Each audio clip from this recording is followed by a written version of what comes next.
Une cuisine communautaire dans l'ouest de la ville de Gaza. Des heures d'attente sous le soleil, dans l'espoir de manger. Ça fait maintenant 10 jours que je n'ai pas mangé de pain. Je mange de la soupe aux lentilles distribuée ici.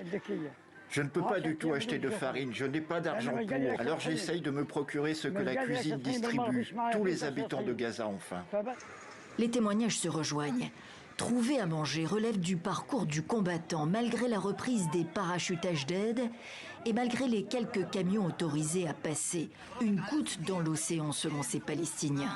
Ils repartent au mieux avec des sacs de farine, au pire avec rien, toujours dans un chaos indescriptible. Une situation totalement intolérable qui doit changer immédiatement, affirme le ministre allemand des Affaires étrangères qui rencontrait jeudi son homologue israélien. L'essentiel est la voie terrestre. Et ici, le gouvernement israélien a le devoir d'autoriser rapidement l'acheminement d'une aide humanitaire et médicale suffisante afin d'éviter une mort massive due à la famine.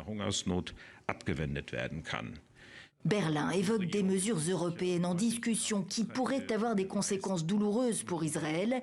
Mais à la différence du Canada, du Royaume-Uni et de la France notamment, l'Allemagne ne franchira pas le cap de la reconnaissance de la Palestine en septembre. Nous voyons la reconnaissance d'un État palestinien plutôt comme le résultat d'un processus de négociation qui doit néanmoins commencer bientôt. C'est dans ce contexte que l'émissaire américain Steve Witkoff s'est rendu dans un centre de distribution d'aide à Gaza ce vendredi, selon l'ambassadeur américain en Israël.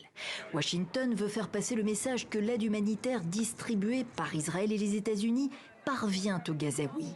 Pas question de changer ce système jusqu'ici, alors même qu'il est jugé inadéquat par l'ONU et par une partie de la presse israélienne.